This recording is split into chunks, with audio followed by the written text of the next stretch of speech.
Hola, molt bones i benvinguts a un nou vídeo d'Entre Línies. Avui estem aquí per parlar del Barça, de què està passant, i ho farem amb el mestre de mestres, amb el Ricard Torquemada. Hola, molt bones, Ricard. Què tal? Com esteu?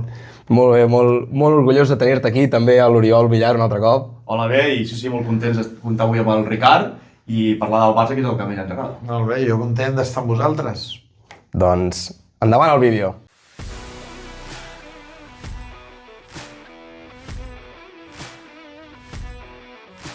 Aleshores, arrencarem el vídeo del Barça perquè aquest any està acabant de costar. Hi ha hagut partits com València, que semblava que la cosa canviés, però primera setmana negra. PSG, Sevilla, i s'ha vist que el Barça comença desentonant algunes coses, en algunes facetes que l'any passat destacava, com per exemple la pressió.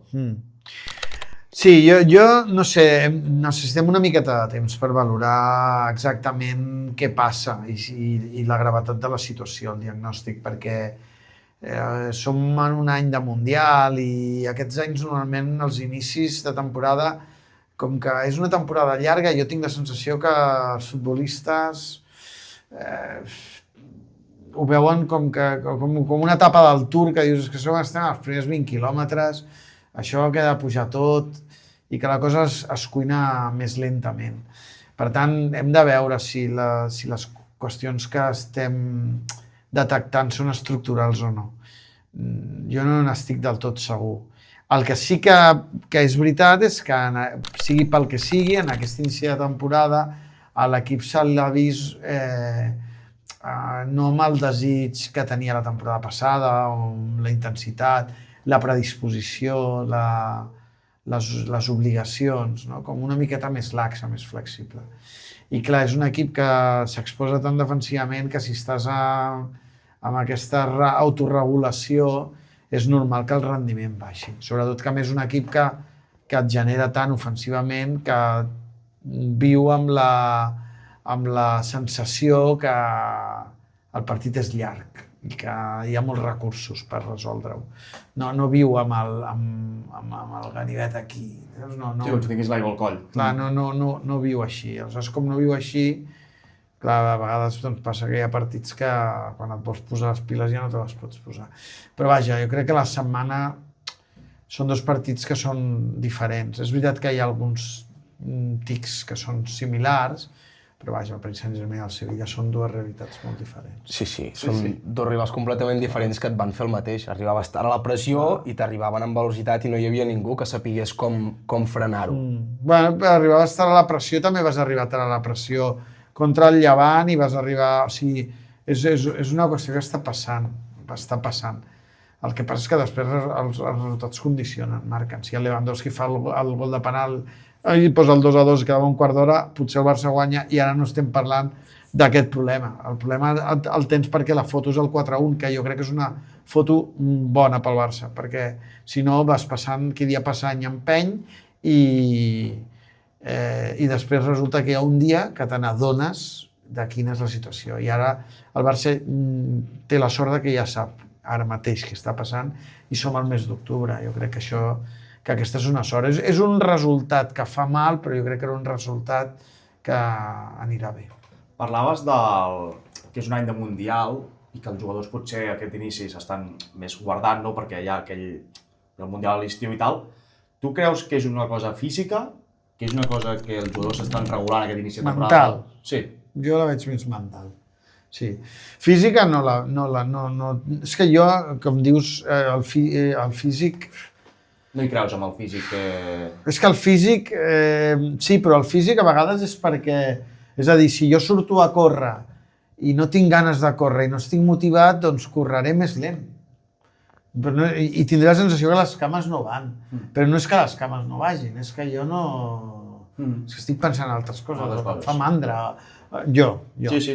Ara ho passem això a l'alt rendiment, no? Si amb l'alt rendiment resulta que tu pots fer les mateixes coses o tens la sensació que fas les mateixes coses una miqueta per sota, doncs una miqueta per sota. I a la mínima que s'ajunta una miqueta per sota i jo miro al costat i al costat va una miqueta per sota i jo també vaig una miqueta per sota, doncs el futbol ara, doncs depèn de què, et trepitgen. que no és el cas del PSG a la Champions, perquè no és el cas, però sí que són els hàbits. És a dir, quan tu tens els hàbits adquirits d'anar sempre al 100%, vas sempre al 100%, perquè és l'hàbit. Sí. Quan perds aquest hàbit, el dia que vols anar al 100% no recordes quin és l'hàbit. No és tan fàcil de dir, avui em programo. Per això és molt important que l'equip no descuidi el rigor i la necessitat en cap partit, perquè si no, després el dia que vols tampoc no pots, o no estàs al mateix. La temporada passada el Barça jugava de la mateixa manera i pressionava igual contra el Girona que contra el Bayern de Munic. Sí. Clar, aleshores estàs acostumat. I això ja es percep des de pretemporada, jo crec. Que l'equip està una miqueta més de, ja arribarà, ja ens hi posarem. Que tenim la qualitat suficient, no, per... Sí, que hi ha temps per canviar-ho, que en atac generes molt, gairebé sense voler, com al camp del Llevant, que al cap gires i... I parlant de peces, allò que... Perdona, i fixeu-vos que són fora de casa tots els partits, excepte el del PSG, però aquest del PSG jo crec que és una altra. No, però parlarem del PSG també. I de peces, això, importants per la pressió, aquest inici de temporada quasi no hem comptat amb Rafinha, amb Fermín hem comptat uns quants partits abans de la lesió, i tampoc no tenim a Gavi. Tu creus que aquests tres pilars, diguéssim, del Barça ajudarien a aquest canvi de dinàmica? Segur, sí. Sí, perquè tenen l'hàbit adquirit, o sigui, ells es comporten així, et comporten així de manera natural. Aleshores, aquests jugadors poden estar millor o pitjor, però la manera d'expressar-se al camp és aquesta, no en tenen una altra. Aleshores, per tant, és veritat que hi ha hagut unes baixes que s'han barrejat, però això no ha de ser excusa perquè hi hagi altres futbolistes o que l'entrenador sigui capaç de trobar l'equilibri entre jugadors que poden tenir més dret al descans o que sap que no s'expressaran al 100% al treball defensiu. I enfoquem el treball defensiu perquè mai saps si és l'ou o la gallina, però jo crec que el Barça ataca millor si defensa millor i el Barça se sent més còmode si defensa millor.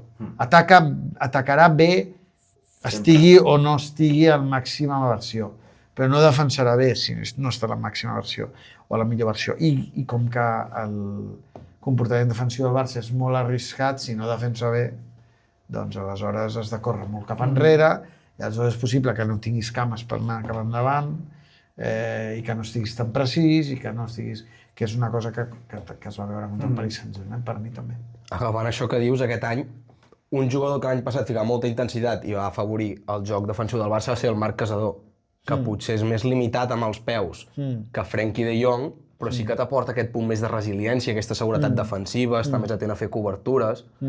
No sé si podria ajudar a solidificar en aquests moments que el Barça està més el cas del Casador és una mica estrany perquè ha desaparegut del mapa, per exemple, a Sevilla no apareix i l'equip necessitava aire. I no sé, hem de seguir una mica aquest capítol o aquesta sèrie perquè és com si Flick hagués perdut alguna confiança o no tingués la mateixa confiança. Jo estic convençut que ara fa un any Casador a Sevilla hauria jugat encara que fos uns minuts, en canvi no va aparèixer. Però tot i això, jo crec que el problema està més en la primera línia que en una línia més de protecció de la defensa. Evidentment que ajudaria Casador, però no crec que sigui el tema. El tema és la primera línia. Si el Covarsí ho va dir, si no pressionem com de la mateixa manera, no ho defensarem bé. I és la primera pressió. És la que obliga que el rival jugui condicionat. És la que obliga que el rival, quan arriba a l'última línia, arriba forçat per fer la passada. És aquesta. La resta, sí, però jo crec que no és tan transcendent. Ricard, l'Isaac i jo estem d'acord amb això que dius de la primera línia. El problema del Barça és que sempre qui surt a la foto dels gols és la línia defensiva. Clar. Tu com la veus, la línia defensiva, però? La manca d'Iñigo Martínez, tu creus que era un pilar tan fonamental que la seva absència... No pot ser-ho. No. Per què? Perquè era un jugador de 33 anys? No pot ser-ho perquè la idea no es pot subjectar en un jugador. I més en un jugador que és que, o sigui, això vol dir que el Barça de Flick només tenia els anys de vida futbolística que té Íñigo? Doncs que potser Íñigo s'hagués trencat el mes de setembre i estaríem igual. No pot ser. Una altra cosa és que diguis falta allò que representava Íñigo a la línia defensiva? Bé, això sí que es pot haver notat. I això pot ser que és el que busqui Flick ficant tant Araujo aquest any? Perquè és la parella que més s'ha repetit jugant amb Covarsí. No busca...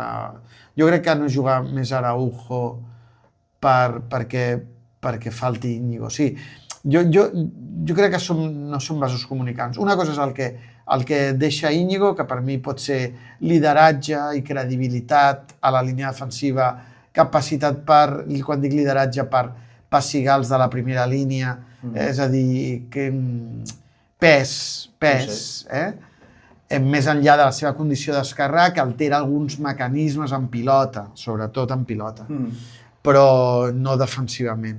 O un jugador amb una bona lectura per saber quan has de córrer cap enrere i no pots tirar la línia endavant.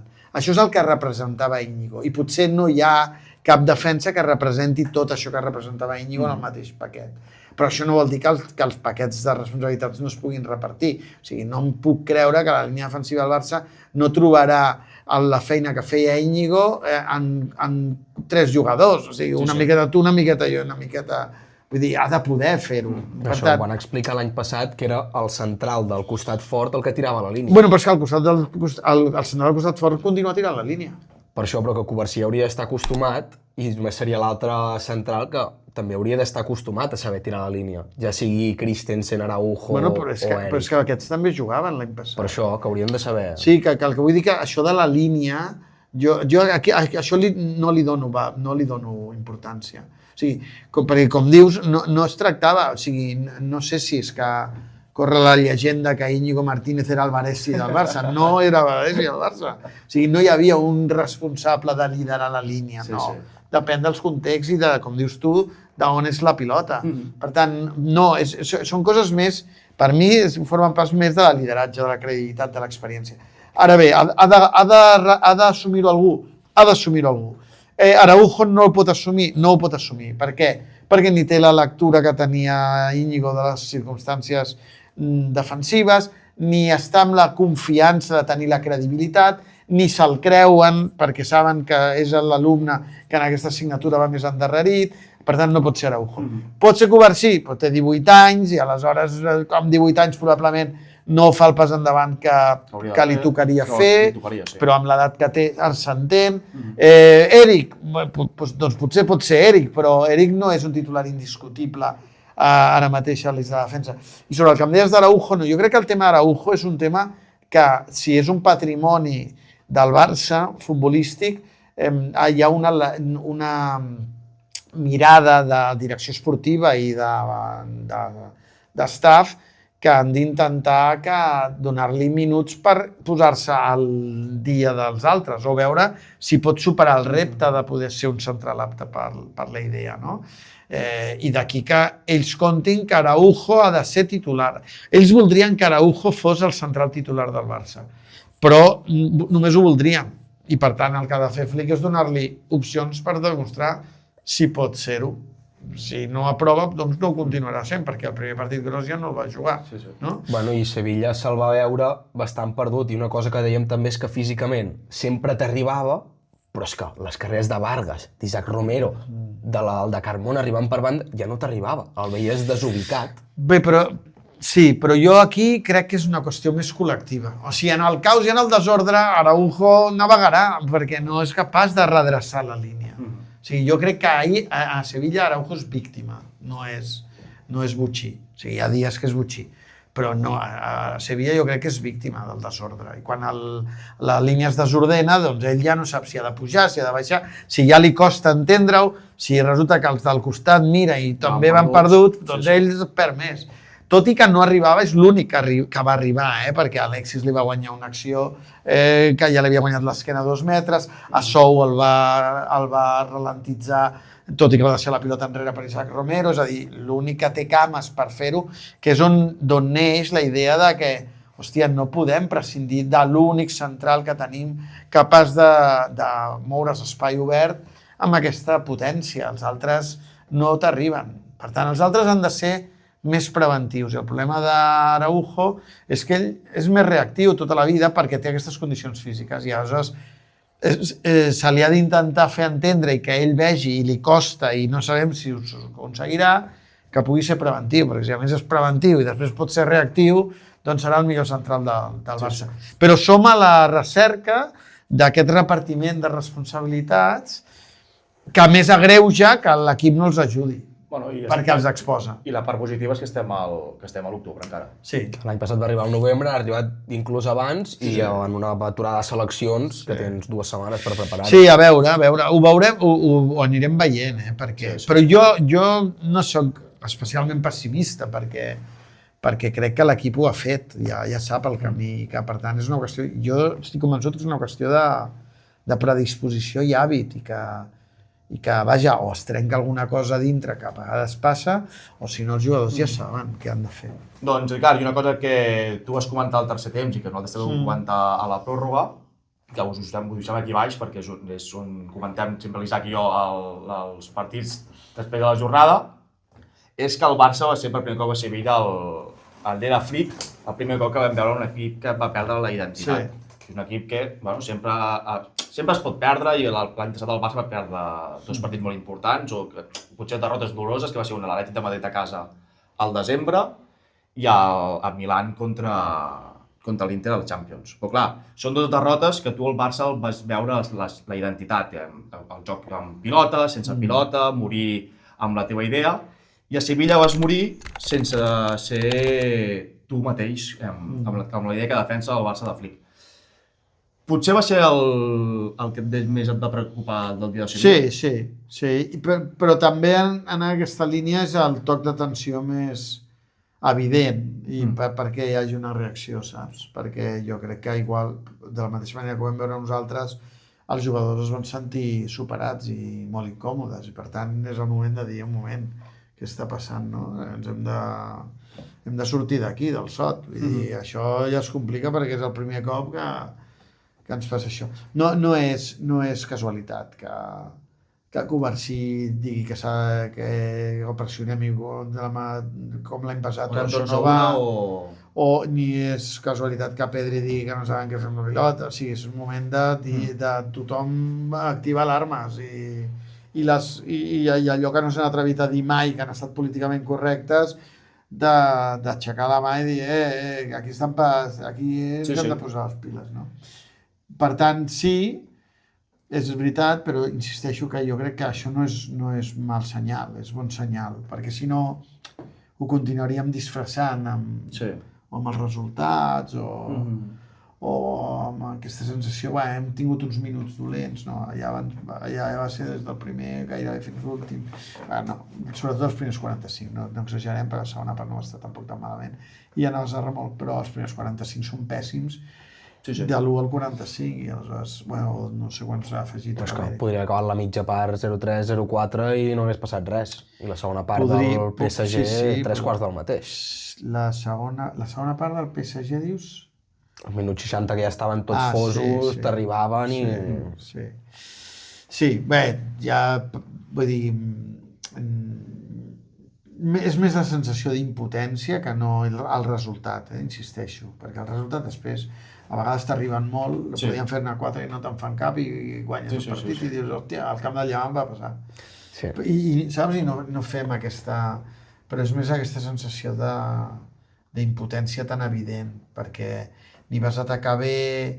Els rivals també reaccionen, comencen a plantejar-te nous reptes, tu has de saber reaccionar, has de saber resoldre els reptes, o sigui, com un sudoku, i totes aquestes coses també afecten. Crec que Flick tampoc no va estar especialment despert, ràpid, el tema caçador... Es van ajuntar les lesions, es van ajuntar moltes coses, però que ajuden a dir, què, ens hi posem o no? I el dia del PSG, que tu creus que va ser com deies, un avís pel Barça dir, ei nois, que no som tan bons com ens pensàvem, que hi ha un equip que és millor que nosaltres? Potser el Barça el va combatir a tu. La primera part va ser molt bona del Barça, la segona part el PSG ja acaba millor la primera part i la segona part comença millor fins al minut 60, que el Barça ja és quan entrega les armes perquè físicament ja no aguanta el ritme que el PSG li està donant al partit. Tu creus que va ser un avís i que és positiu també pel Barça? Mira, no, podria haver-hi un punt de desànim després del partit del PSG, de dir... No era un partit que s'esperava des de feia molt per posar el termòmetre i podria ser que diguessin, ostres... I que hi havia ganes perquè... Sí, per clar. el que t'ha fet els últims anys. Clar. Però... Perquè arribaves amb moltes baixes també, perquè la Min sortia Sí, de lesió, clar. Olmo no ha començat gens bé la temporada, Sí, i Fermín no hi era, Rafinha és Però ells importantíssim. també, faltava tot el trident... Però faltava... el PSG és un equip que funciona, em posis qui posis, funciona de l'igual manera. I el Barça també, però porta menys anys amb aquest equip, amb el Barça aquest any no has començat de la millor manera... Jo no sé com els va pesar el resultat, però sí que potser vaig detectar com un punt de desànim o de... que era una... no sé, es va posar com moltes expectatives en aquell partit, no? Sí. I després va haver-hi les baixes d'una banda i de l'altra, i que això descafeïna una mica tot, perquè si guanyes tampoc tens la sensació que estàs guanyant el millor equip. És a dir, jo crec que quan el Barça es posa per davant el marcador, hi ha un moment que diuen, és que això tampoc ens suma. O sigui, estem guanyant... Només faltaria que no guanyéssim. Jo crec que ells tenen aquesta sensació. I desànim? Hi ha una sensació de revàlida, d'excitació, de dir, hòstia, d'aquí avui sortirem... Aquesta de dir, bé, que tampoc encara guanyem, tampoc això no està sent... Clar. I que això fa que ells també aleshores baixin una mica i tal, i els altres, com diu l'Oriol, com que juguen el mateix, jugui qui jugui amb més o menys talent, doncs de cop i volta et van passant per sobre, i quan vols reaccionar ja no pots tornar-te a connectar al partit. No sé, crec que va tenir, que ha tingut un punt, un impacte, encara que sigui petit des del punt de vista emocional, però també ho hem de veure, tampoc m'atreveixo a dir que sigui molt estructural. I el que va passar, doncs va passar una mica el que estem dient, que l'equip no gira rodó, i que de cop i volta jo crec que vam anar massa a remolc del partit i contra un rival així sí que anar a remolc del partit et desgasta molt i aleshores ja vas a remolc. I no sé si vols dir alguna més d'això o si no en lliguem amb el... Que anava a dir, creus que el Barça hauria d'incorporar coses noves? És a dir, el City de Guardiola ha dominat tants anys perquè cada any incorporava alguna nou. Canviava els extrems, Bernardo Silva ara es mou més per aquí, ara Foden. Creus que el Barça necessita un canvi? Ho estem veient aquesta temporada en què Fermín, per exemple, està tenint molt més pes que Olmo i l'atac està sent molt més dinàmic que l'any passat que buscar algú entre línies que t'acabi de disparar a Rafinha o a Lamine. Jo no sóc gaire partidari dels plans B. O sigui, sóc més partidari de que el pla tingui matisos i els matisos es van aconseguint a mesura que vas tenint quilòmetres. És a dir, la temporada passada el Barça acaba amb més matisos que comença, però no canvia el pla. Vull dir, i aquesta temporada és possible que ens trobem amb... Manca de matisos. Crec que és un any que han d'aparèixer, però jo crec que apareixerà. Sí. O sigui, jo crec que formen part del camí. Ara, passa que si hi ha els jugadors lesionats per tot arreu, pots fer pocs matisos, perquè ja no pots triar si juga Rafinha, si juga Rashford, si juga Ferran, perquè cada jugador té les seves condicions. I Flick no obliga, en això no és dogmàtic, no obliga que un jugador faci una cosa que no té a les condicions. Intenta adaptar les condicions i que l'equip trobi la manera de funcionar adaptant-se a les condicions individuals de cada rol, no? Per tant, no és el mateix que jugui a l'esquerra Rafinha, que jugui Rashford, que jugui Ferran, que jugui Fermín, que jo crec que és una cosa que veurem, i que forma part de tots aquests matisos. Però jo crec que no són tan estructurals, són més conjunturals, més puntuals, i són matisos com els que marques tu, una qüestió de jugadors, no de funcionament general. El Barça continuarà jugant de la mateixa manera, això no ho negociarà, i jo crec que fa bé, com va dir Guardiola fa uns mesos, no? Quan les coses vagin malament, la línia més amunt encara, o sigui, encara més amunt, que no fem un pas enrere amb això, Vull dir, hem de saber acceptar els nostres grans. L'any passat ho vam fer amb molta naturalitat. Acceptàvem els grans. Aquest any, en canvi, clar, és que si no defensem bé no podem... No, escolta, no, tira milles. Ja estem dubtant de si... És que, clar, hauríem de defensar d'una altra manera, hauríem de... No, tira milles. El que heu de fer és les coses com les fèieu, fer-les bé i cada cop cuidar-les més i tenir més matisos i conèixer millor els rols, però posar-hi una marxa més, no dubtar. Bueno, i aquests matisos segur que apareixeran ara a partir del... Estem a l'octubre, novembre, quan vagin tots els jugadors que estan a la infermeria. Clar, que vagin venint. segur. Ja hem vist potser a principi de temporada aquest per la lesió de Lewandowski parlant com a nou, que és una cosa que l'any passat no vam veure tant, perquè Lewandowski era fonamental a a dalt. final de temporada, no? Per la lesió de Lewandowski, els partits grossos els va jugar ja Ferran de nou. Per tant, jo crec que és una cosa que a poc a poc, quan la infermeria es vagi buidant, doncs aquests matisos aniran apareixent.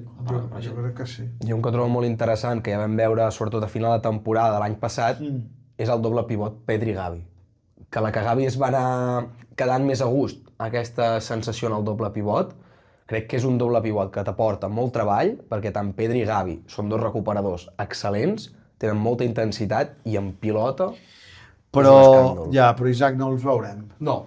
Primer perquè Gavi aquesta temporada segurament que no jugarà i De Jong és inamovible al mig del camp. Sí, ja és el que diuen, que sempre que elogien a Pedri a rodes de premsa, Flick, la segona paraula ja és De Jong. Sí. Però, saps, és aquest amor que no li acabo de trobar, li he agafat una miqueta d'animadversió a Frenkie aquests anys. No ets l'únic, hi ha molta gent que De Jong divideix molt. Clar, i a més em tiren més jugadors de la casa, Gavi, Casador que més té, que aquest home l'hem de fer una estàtua al Camp Nou només per tot el que representa i el que ha fet. Però, saps, m'agradaria veure aquest punt diferent al mig del camp. No, jo crec que no, perquè jo crec que ell veu Perdoneu. Ell té clar el que vol i per ell De Jong és peça capital. Sí. No sé, jo crec que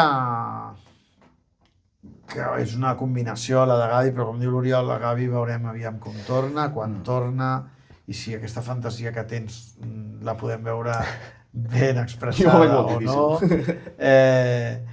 I el tema de Jong Pedri jo crec que han trobat una bona química. Jo no veig tant un doble pivot. Jo no veig alçades del camp. Sí, veig clarament que són alçades diferents. Que el doble pivot clàssic, vull dir. Però és que al futbol el doble pivot clàssic està com en vies de desaparició, perquè hi ha molts equips i seleccions que ja no juguen amb doble pivot i ja juguen amb alçades diferents. I això és el que fa que a De Jong li vagi bé la idea, perquè el migcentre posicional, tan posicional com era Marc Bernal o Caçador, que es pot adaptar bé a la idea de les tres alçades, no és imprescindible. Si tu juguessis amb el triangle, De Jong hauria d'estar molt més posicional, però com que no és el triangle, sinó que són aquestes tres alçades, De Jong té molta més llibertat, és molt dinàmic, és ideal pel que vol Flick en aquella posició, que vol algú més expansiu, més capaç en pilota, que es mogui més. Caçador i Bernal són més escola Barça, són jugadors més posicionals. I a ell li agrada trobar aquesta simbiosi amb Pedri, aleshores si té un migcentre que s'hi apropa més a Pedri, que s'hi pot allunyar, que pot ocupar espais diferents, fan que la parella funcioni molt bé. Jo crec que és un dels èxits de Flick, que la parella de Jong Pedri, jo crec que ara mateix a Europa molta gent els té com a referència. És veritat el que dius tu, que nosaltres a De Jong tenim aquesta sensació de que no acaba d'explotar, de que ens deixa freds a vegades en situacions d'emergència, de duels, que és on Caçador es fa gran, i clar, nosaltres també tenim una lectura d'aquesta posició de mig centre més de guardaespatlles, d'algú més intens, però jo crec que Flick ja... Però és curiós perquè tots els entrenadors que han estat aquests últims anys al Barça amb De Jong, tots l'han defensat i tots han anat amb De Jong a mort. En canvi, a fora nosaltres sempre és un jugador que ens... No sé si per les expectatives que teníem i perquè venim de Busquets, que Busquets és qui és. Jo crec que les expectatives amb De Jong han fet molt. Pensàvem que teníem un migcampista d'època, i ell també ha estat víctima d'un moment del Barça que allò no va. I aleshores, clar, qui mires? Clar, que va arribar, mires a ells. Va arribar amb Valverde... És primera espasa. I ell és fred, els neerlandesos... Sí, s'adapta molt al Barça, però si mireu tota la història dels holandesos al Barça, excepte Neskens, no han acabat de quallar, diríem que... per caràcter, per aquest punt competitiu. Davids potser va ser mig any, tampoc, va ser anecdòtic. Però vull dir, és el punt competitiu. Els neerlandesos no són bèsties competitives, no ho són. I nosaltres som més llatins amb això, tenim aquest punt competitiu més injectat.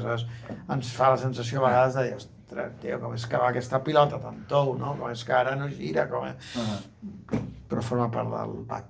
I una de les coses que potser, les coses negatives de l'any passat del Barça, que tothom hi va trobar en falta, va ser la maduració quan el partit ja està sentenciat o quan estàs patint tu amb un resultat d'un gol, que tu l'estàs guanyant, aquesta maduració de defensar amb la pilota, de matar el partit al camp contrari. Aquest any, com ho estàs veient, això? Perquè potser el millor partit que va ser això de la maduració i tal va ser a Newcastle, que tu vas als últims minuts, aquell Gordon tapar el gol aquell, i tu vas al partit a la seva àrea, potser, si no recordo malament, amb algun córner i tot. Aquest any, tu aquesta sensació de que això va evolucionant cap al que nosaltres demanàvem l'any passat, ho estàs veient? Millora claríssima. Sí. Per mi sí. Per mi és una de les assignatures que ha tardat menys el Barça en millorar i que et fa confiar que l'equip creix. Aquí el dia del Newcastle va ser un espectacle i és molt difícil. Sí, i tant. I es van fer mal partit, però és que va haver-hi un altre dia, i ara no recordo quin partit hauria ser, però un altre partit on també es van veure tics de dir això dormim aquí, això se'ns acaba aquí. El Getafe podria ser? Sí, devia venir el Getafe, perquè anaves 3-0... No sé si era el Getafe, M'he vingut al cap Getafe, però no ho sé. No ho sé, però n'hi va haver algun que també vam parlar d'aquest aspecte. Abans d'anar a Sevilla, no sé on vam anar. Sevilla va ser València no. No, vam fer... Fora hem fet Llevant, Camp del Llevant. Oviedo. Oviedo, segurament. Va ser Oviedo, que el partit està 1-2 i marca Araujo de cap, i marca al final. Jo crec que hi ha hagut moments de partit que l'equip ha dit un moment, que arriba el moment aquest, que aquí l'hem de tenir, no hem de deixar jugar, no hem de patir. I a mi això em reconforta, perquè anem molt ràpid. Vam passar de l'últim partit de Champions a Milà al primer de Newcastle, i eren dos equips diferents en aquell moment d'emergència. Mentalment era molt més forts. O sigui que, sobretot d'interpretació del moment, no? I després de ser capaços de desactivar aquells finals del rival, que l'any passat això era molt difícil, vam acabar molts partits havent de pressionar però empènyer cap a fora per allunyar-los, no des del control del joc, i això sí que veig clarament una millora. En això, per ficar-li un pro, i és que crec que aquí és on s'evidencia més que el Barça té una Pedri dependència, perquè al moment en què treus Pedri, pum, se'n va el control. Ell és la batuta, Bé, és el perquè metrònom. no tenim un altre perfil com Pedri. Aquí no tenim una... La segona alçada... Bé, hauria de ser De Jong. Clar, aquí a De Jong l'hem vist a l'Ajax i altres llocs que ell sap contemporitzar. Sí, però, clar, és que el que et dona Pedri a la comparació no el trobaràs. I no tenim aquest perfil, no el tenim, perquè... Bernal no creus que pugui ser un perfil així que pugui donar aquesta calma juntament amb Pedri? Jo crec que és més posicional, et pot donar control, però com diu el Isaac, aquesta sensació de que Pedri t'ocupa tot el camp, que et marca tot el ritme, que es juga... Primer, això es necessita temps, es necessita que cuini a foc lent, que el jugador tingui pes, que els companys li tornin totes les pilotes, o sigui, això no és fàcil. És més, o sigui, a no tenir un jugador de les seves condicions també afegeixes un tema de rol, que el tema de rol no és fàcil de passar d'un a l'altre, i aleshores aquest costarà més. Però clar, sí, jo crec que és el jugador més insubstituïble del Barça ara mateix. O sigui, és el que en tenim més dependència, perquè és el que fa funcionar més la màquina, sí. Per mi molt més que Lamine Yamal. O sigui, el Barça jo crec que pot sobreviure sense Lamine Yamal. Bueno, s'ha estat veient que els partits que no ha estat ha anat bastant bé la cosa i tenies el Rashford que està desbordant, està fent tot el que se li demanava quan va arribar. Sí, només s'ha trobat a faltar doncs, els dies que has necessitat una rebel·lió individual. No? Algú que individualment et marqués diferències, però des del funcionament col·lectiu, doncs igual que el PSG pot jugar sense Dembélé, Kvaratskhelia i qui faltava més? I Doué, doncs el Barça pot jugar sense Lamine Yamal. Ara, el PSG pot jugar igual sense Vitinha? Tampoc no ho sé. Ni sense Joao Neves. Bé, Joao Neves és més... encara, però Vitinha és una mica el Pedri del Barça. Sí, preocupa tot l'espai. El PSG sense Vitinha no sé si podria jugar igual. El Barça sense Pedri, no. Per tant, aquests jugadors que representen molt l'essència col·lectiva, jo crec que són els jugadors més difícils de substituir. Doncs bé, moltíssimes gràcies per tot, Ricard. A vosaltres per la visita. No, a tu per atendre's, perquè poder xerrar del Barça amb gent experta com tu, doncs la veritat que s'agradeixi també pel canal. Així que digueu-nos què n'heu pensat del vídeo, què en penseu del Barça, Araujo sí, De Jong sí... Què en penseu, digueu-nos als comentaris i bé, fins la pròxima. Adéu!